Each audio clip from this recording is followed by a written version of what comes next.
Bonjour,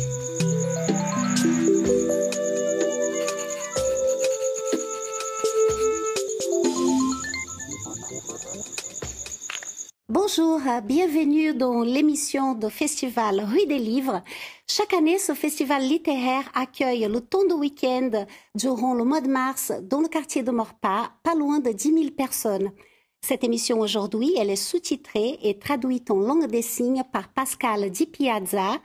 Vous savez, la littérature est un vaste sujet. Alors nous comptons sur votre curiosité pour pousser les portes des bibliothèques, aller rendre visite aux libraires et aussi cliquer sur les sites web des maisons d'édition pour découvrir par vous-même, faire votre propre voyage dans l'univers du livre. Et pour parler de voyage, Anaïs Bio, coordinatrice de projet Rue des Livres. Bonjour Anaïs. Bonjour Juliana.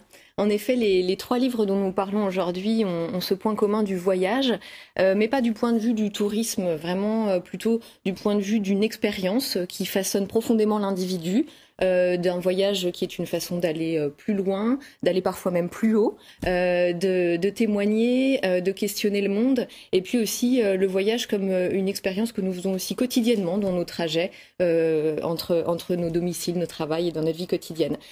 Donc c'est plus le mouvement en fait qui est le sujet d'aujourd'hui et qu'on va aborder d'un point de vue pluridisciplinaire avec la présence d'auteurs qui ont chacun leur profil.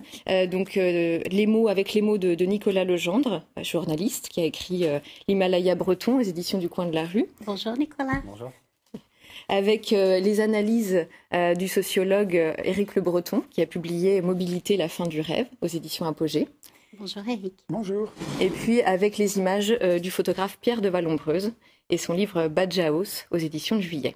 Merci. Bonjour. Bonjour Pierre. Pierre, dans votre livre Badjaos, vous étiez en immersion avec un peuple autochtone au niveau nord de Bornéo, donc en Indonésie, et votre livre est fait d'images absolument sublimes, mais aussi des images qui sont très fortes. En réalité, la réalité de ce peuple est vraiment terrifiante. Est-ce que vous pouvez nous dire quelques mots? Les Badjaos, ce sont des gens qui sont en mouvement, qui sont des nomades de la mer. À peu près 80% des Badjaos, c'est-à-dire quelques millions, ont été sédentarisés en Indonésie, en Malaisie, aux Philippines. Mais il reste quelques milliers de nomades irréductibles et qui vivent dans la mer de Sulu, la mer de Célèbes, et qui sont en plus des gens qui n'ont pas de titre de citoyenneté pour la plupart, parce qu'ils sont nés dans des petits îlots dans lesquels il n'y avait pas une autorité qui leur a donné voilà, ils ont été déclarés. Donc ils n'appartiennent à personne, on les appelle les hommes de la mer. Et tout le monde sait d'où ils viennent, mais personne ne veut vraiment se les approprier. Et ils vivent essentiellement de pêche, et de pêche sur les hauts fonds. Donc ce mode de vie est en danger parce que les hauts fonds, à cause du réchauffement climatique, la salinisation des eaux fait que les poissons disparaissent sur ces hauts fonds-là. Il y a bien sûr aussi eux qui pratiquent la pêche avec la dynamite. Donc ils détruisent ces hauts fonds, ces récifs de corail. Après, il y a la pêche intensive. Et il y a aussi toute la pression des gouvernements qui veulent un petit peu se débarrasser de ces gens-là, soit en les sédentarisant, ou en tout cas en leur menant la vie dure. C'est une zone aussi de haute très intense avec des trafics humains, des trafics d'armes, des trafics de drogue, d'électroménager, de cigarettes qui viennent des Philippines jusqu'à la Malaisie, et aussi de la piraterie très agressive, très violente, et avec aussi les extrémistes musulmans du sud des Philippines. Il y a une guerre dans le sud des Philippines depuis des décennies, qui veulent avoir l'indépendance. Et ces groupes, Abu Sayyaf a prêté allégeance à Daesh. Donc ce sont des zones qui deviennent de plus en plus dangereuses, où il y a un côté... on est en plein cœur d'une géopolitique aussi très importante. Donc ces gens-là, leur mode de vie est de plus en plus difficile. Leurs ressources principales disparaissent et les conditions de vie sont dramatiques. Alors, vous êtes un habitué depuis 1986 à sillonner la planète et être en immersion chez les peuples autochtones dans tous les sens, dans toute la planète, on va dire. Pour votre travail en tant que photographe, comment ça se passe concrètement? Est-ce que dans cette immersion, vous vous accordez des moments pour saisir l'instant qui se présente à vous? Comment ça surgit? C'est de la chance?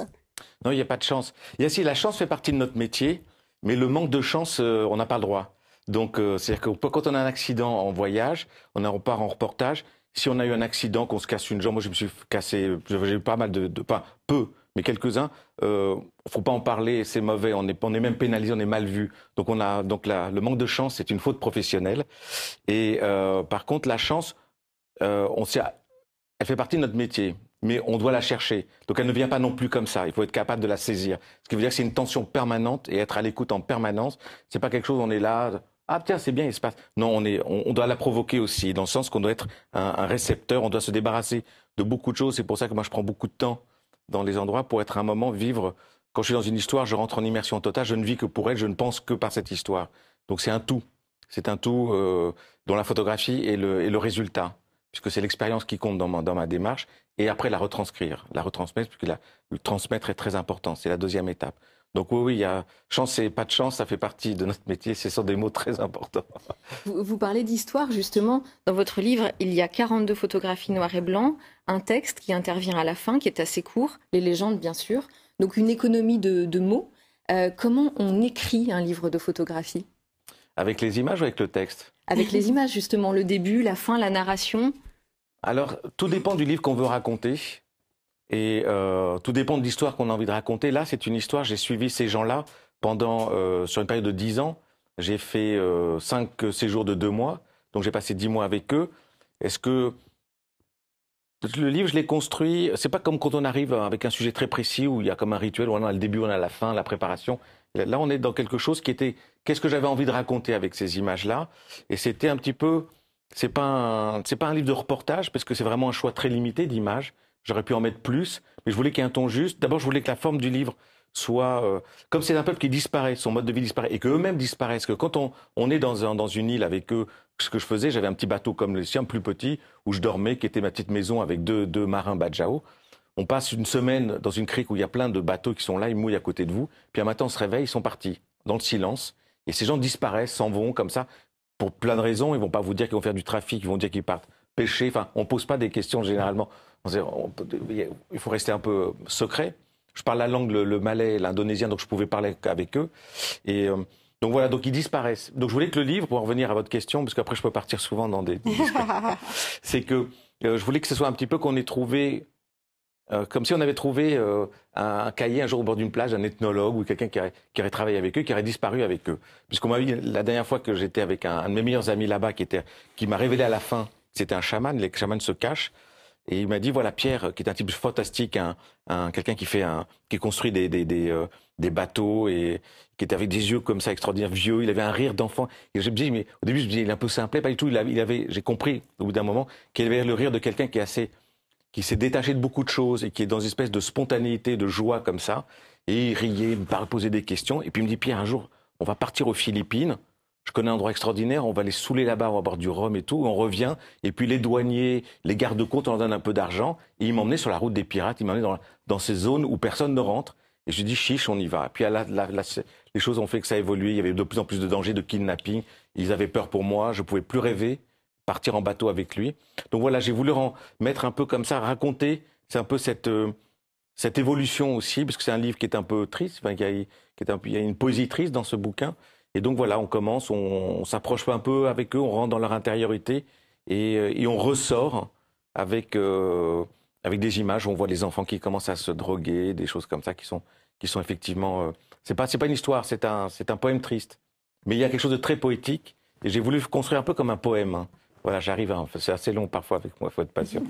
Et donc, j'arrive un peu je voulais faire un poème parce que ces gens sont extrêmement poétiques. Ils m'ont touché par leur poésie et leur liberté. C'est des gens pour qui leur guide, c'est les étoiles et les astres. Donc, ils ont une sorte d'élévation qui m'a beaucoup touché. Eh bien, vous, Nicolas, dans l'Himalaya breton, vous nous apprenez qu'en Bretagne, nous avons des montagnes. Et puis, vous avez sillonné 1200 km de ces montagnes durant 6 jours pour atteindre les sommets. Mais dans ce voyage, vous ne positionnez pas comme un touriste, bien entendu. Alors, quel genre de voyageur êtes-vous ? Je réfute un peu l'appellation aventurier parce que elle est galvaudée de nos jours, que n'importe qui sur Instagram peut se dire aventurier, etc. Moi, j'ai pas traversé l'Antarctique. J'étais simplement en Bretagne avec ma voiture pendant 6 jours et à pied pour grimper quelques sommets. Donc, j'ai posé mon regard de journaliste et d'écrivain sur ce territoire que je connais bien. Je travaille habituellement en Bretagne et aussi ailleurs dans le monde, notamment particulièrement en ex-URSS. Mais là, je voulais poser un regard Un peu de touriste quand même, parce que je me considère comme un touriste à partir du moment où on va quelque part. Puis il y a plein de façons de faire du tourisme, mais on peut être touriste écrivain ou touriste journaliste finalement. L'idée étant de poser un regard singulier sur ce territoire que moi je connais bien, qu'on connaît bien, la Bretagne, mais en même temps dans lequel il y a plein de Bretagne. Il y a plein de Bretagne dans la Bretagne.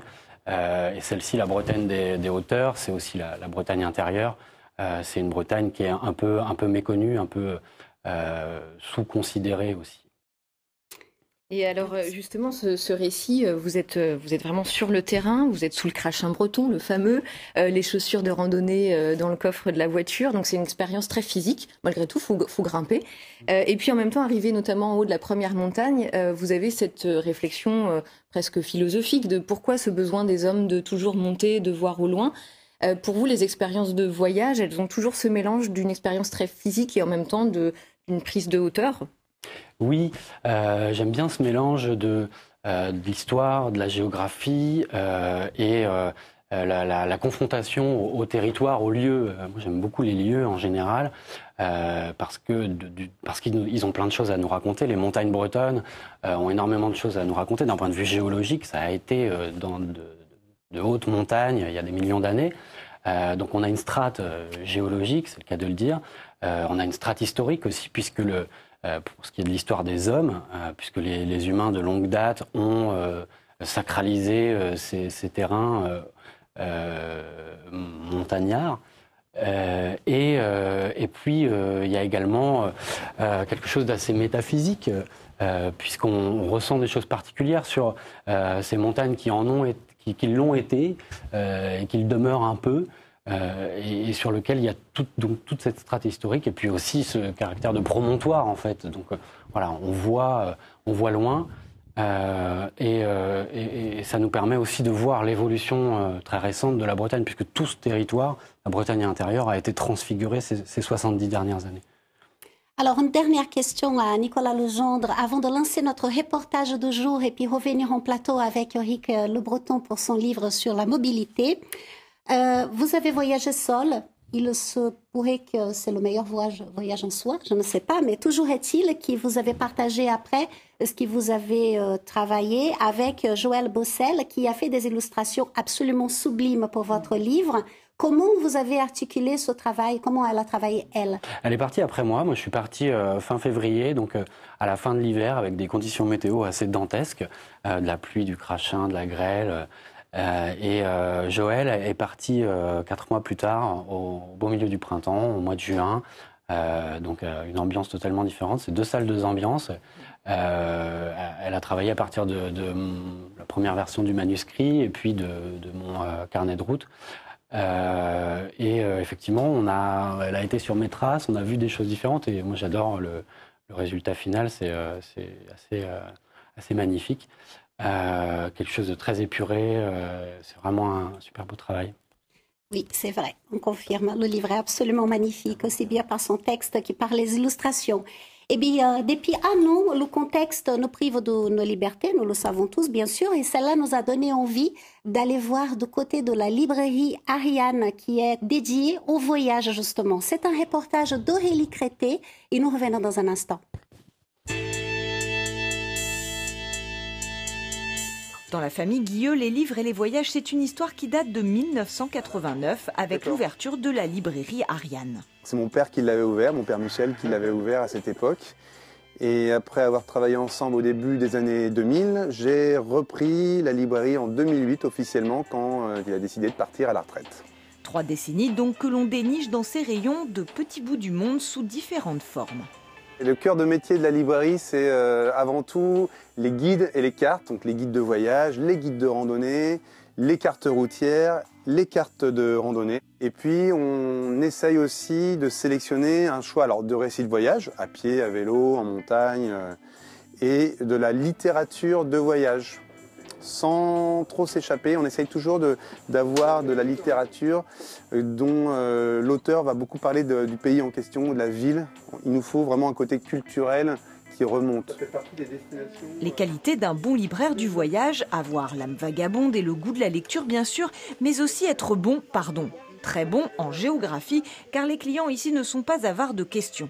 Moi, ce que j'aime beaucoup dans mon métier, c'est ce partage de connaissances. Alors pareil, comme toute librairie, mais moi, je m'enrichis du partage de connaissances géographiques quand on va éplucher avec un ou une cliente le parcours qu'il veut faire, je sais pas, dans le Vercors, et on va suivre tout l'itinéraire qui nous mène à tel refuge. Moi, je peux rester des heures comme ça à imaginer le parcours qui va être fait. Et souvent, d'ailleurs, je note toujours dans un coin de ma tête les lieux, les parcours qui me plaisent pour finalement me les appliquer quand je décide de partir faire du vélo ou partir en week-end.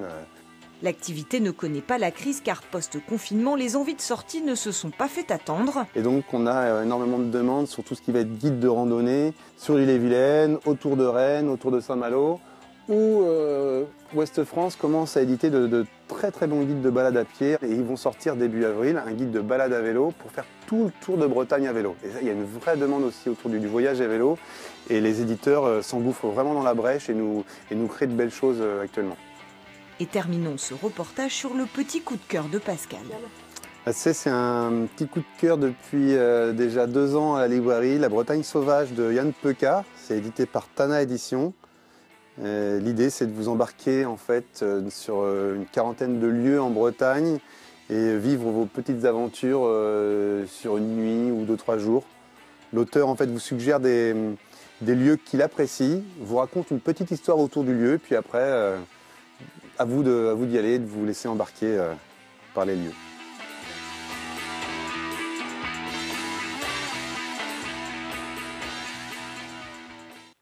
Eh bien, nous allons basculer dans un tout autre type de voyage. C'est celui que nous réalisons tous les jours, peut-être le trajet pour aller jusqu'à notre travail et bien d'autres, bien sûr.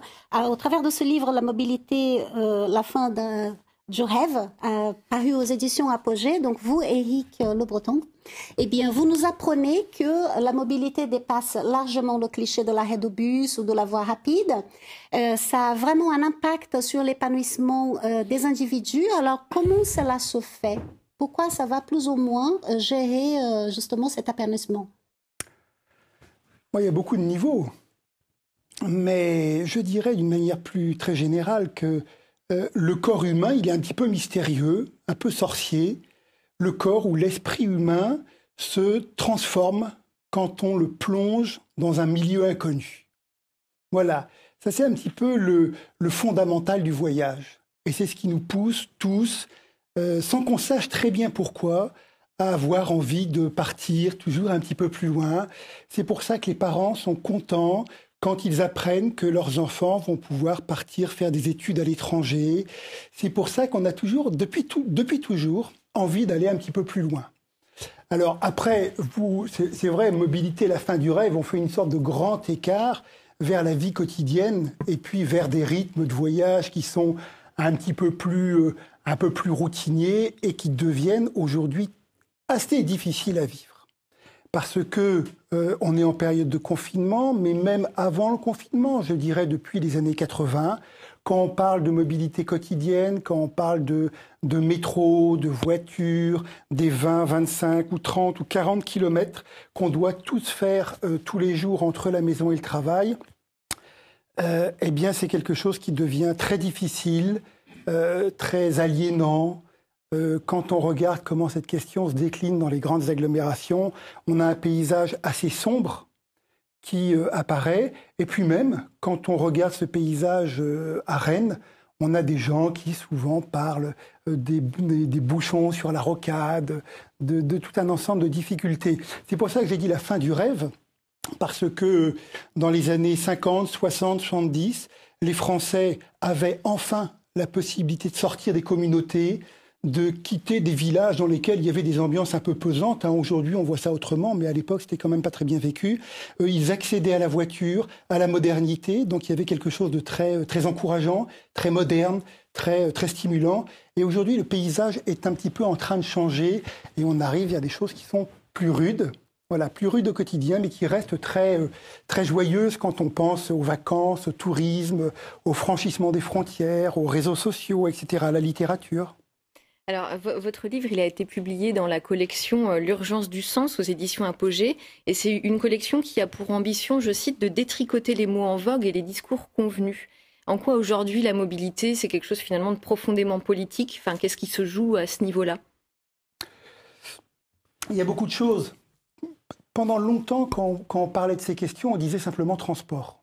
Et donc, en fait, on parlait simplement de train, de bus et de voiture. On se rend compte aujourd'hui que la mobilité, c'est beaucoup, beaucoup plus large que ça. C'est tous les moyens de transport, mais c'est aussi le rapport à l'autre, c'est aussi la télévision, et ce qu'on apprend avec la télévision, c'est la mobilité numérique, c'est Internet. Donc, c'est en quelque sorte tout un ensemble de métissages culturels, idéologiques, quotidiens, très, très nombreux. C'est ça, la mobilité. C'est effectivement une réalité qui devient très compliquée, très, très large et très riche. Elle devient très politique. Bien sûr, on le voit bien avec les gilets jaunes, on le voit bien avec le confinement, on le voit bien avec les fermetures, réouverture de frontières, avec ce circuit du virus, des variants. En France, on a les variants britanniques, sud-africains, brésiliens. Donc, on est typiquement dans une question, comme le disait Pierre de Valambreuse, qui est politique et puis qui est géopolitique. La mobilité est une réalité pleinement géopolitique.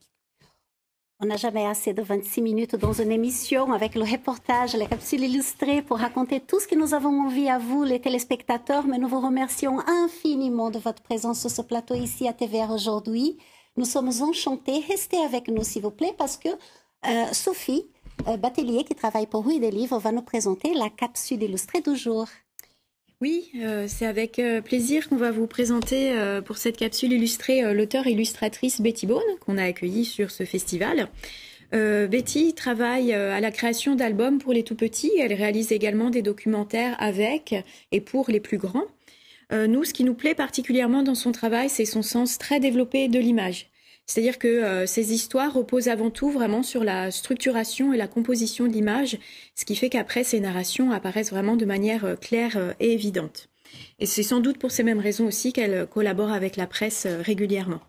Et on avait envie de vous présenter un album qui nous a beaucoup plu à Rue des Livres, qui s'appelle Ronron. C'est son dernier album paru en 2019. Ronron, c'est une invitation à se replonger dans nos premiers souvenirs de l'enfance, j'ai envie de dire même dès la naissance. Et c'est un cadeau en fait qu'elle a fait à sa fille Lily pour ses 18 ans. Et elle se sert en fait du rond comme fil conducteur pour raconter son histoire et les 18 années d'existence de sa fille. Sa première phase d'introduction va rythmer un petit peu l'album, à savoir « Dès la naissance, j'ai aimé la beauté de la lumière ». Et donc au fur et à mesure des pages, on retrouve ce rond qui est le symbole de plein de choses. Ça peut être effectivement la terre, le ventre de la mer, un œil, une assiette, une paire de lunettes, ce genre de choses. Mais à chaque fois, avec des formes très simples, des couleurs plutôt primaires, elle nous raconte une histoire et elle s'attarde sur des petits bonheurs simples, comme pour essayer de s'en rappeler et surtout de se faire du bien.